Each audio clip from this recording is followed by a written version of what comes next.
Welcome to the League. This is Real Takes with Major League, where I break down today's headlines and give you the takes that actually matter. Today we're talking about missing migrants, Trump bailing on debt talks, and why the man who can't say acetaminophen might be the perfect person to talk to red state voters. But before we get into it, remember, hit that subscribe button, share this with your community, and join the conversation in the comments. Let's get it. Questions are mounting over what happened to hundreds of immigrants once held at Florida's controversial detention center known as Alligator Alcatraz. According to the Miami Herald, more than 1,000 detainees who were recently released or transferred from the site no longer appear in ICE's public tracking system. Nearly 800 have no record at all. Another 400 are listed with a vague note that simply says, "Call ICE for details." This comes after a federal judge ordered the facility to stop taking new detainees and begin winding down operations following reports of unsafe conditions and a lack of oversight. Advocates say this disappearance is not just a glitch. They warn that some detainees may have been deported without due process or moved to undisclosed facilities where lawyers and families can't reach them. ICE insists there's no wrongdoing, but they haven't provided clear answers about where these people are or whether they had pending hearings before removal. Thing number one, there was no removal order issued. So if these detainees were deported, they were deported illegally. That means the government is doing exactly what everyone on the left has been accusing them of doing. They are kidnapping people off the streets under the guise of immigration enforcement. This isn't a paperwork error. This is a violation of U.S. and international law. And when the system allows that to happen with no oversight, it stops being a system at all and starts becoming state-sponsored chaos. Thing number two, just as that young lady pointed out, multiple news outlets, multiple sources have described absolutely inhumane conditions at this facility. Backed up toilets, raw sewage, inadequate medical care, and no access to legal representation. That's not just bad management. That's torture. That's Guantanamo Bay on our shores. When people are caged in tents and denied medical care, denied legal representation, and denied their rights, it tells you exactly what ICE really thinks of human dignity. We've seen these patterns before.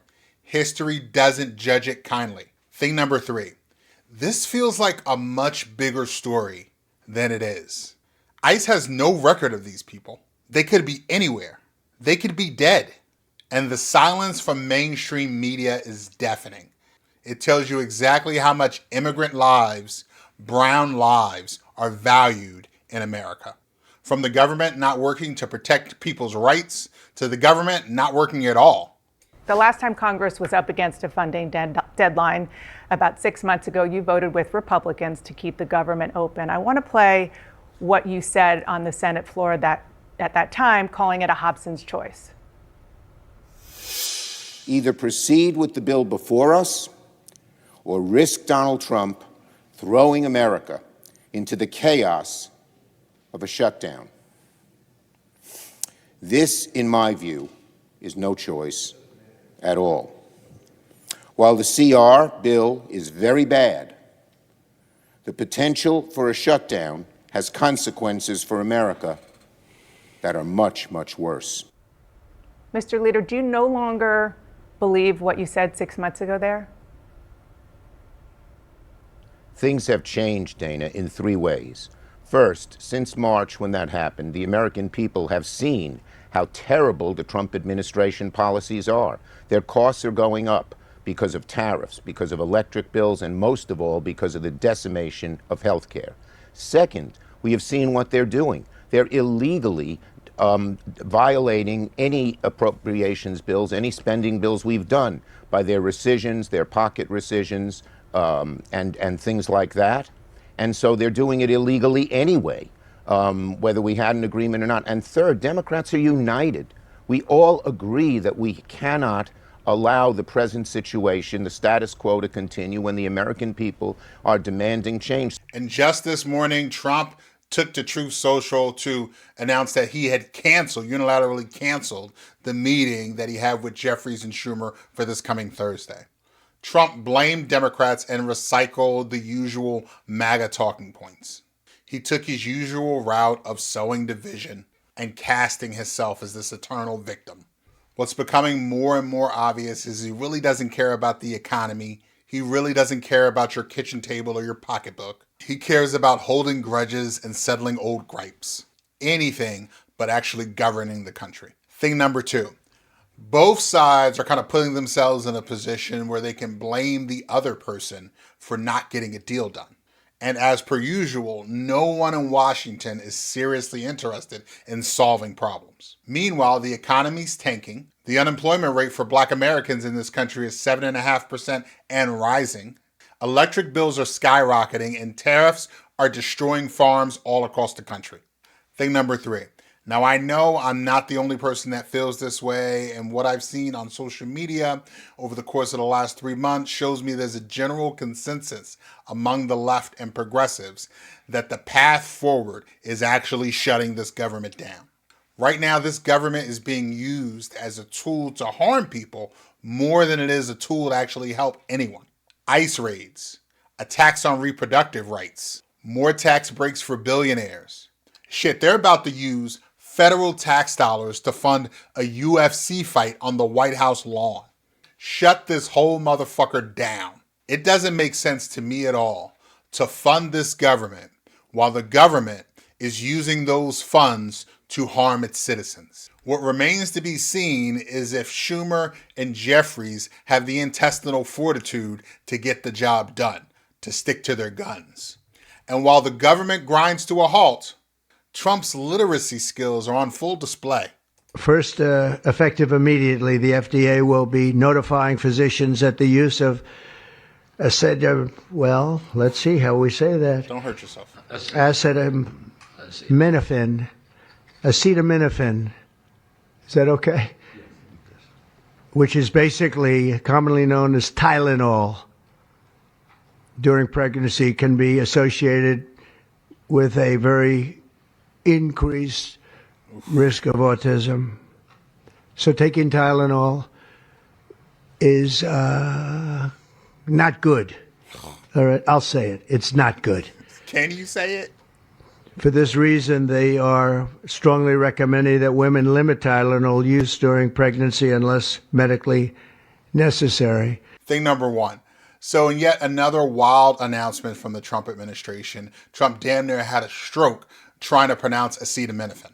And the whole time I'm watching this, I can't help but think, what if Trump's aides had him say Tylenol on purpose? Tylenol is, of course, a brand name of a product that contains acetaminophen. I mean, his aides probably knew he couldn't really get to that word, and that was probably his first time actually reading that word out loud. They probably put down Tylenol to give him another option. But seriously, that's not just embarrassing. It's dangerous to have a leader who struggles to communicate basic ideas. A lot easier to call Adam Schiff shifty than it is to pronounce acetaminophen, apparently. It makes you wonder what else his team has to dumb down to be able to get this man through a sentence. Very much appreciated.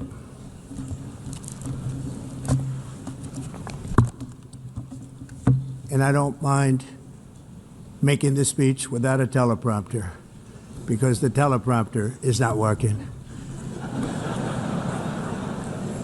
I feel very happy to be up here with you nevertheless, and that way you speak more from the heart. I can only say that whoever's operating this teleprompter is in big trouble. Thing number 2.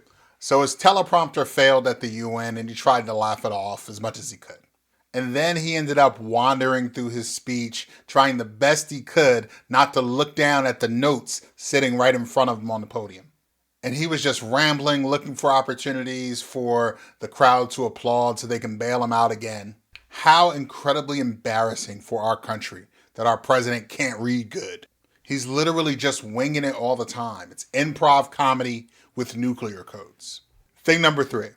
So I have a theory that his inability to communicate well and read well might be why he connects so well with rural voters in red states. And of course, 54%, the majority of this country, can't read above a 6th grade level.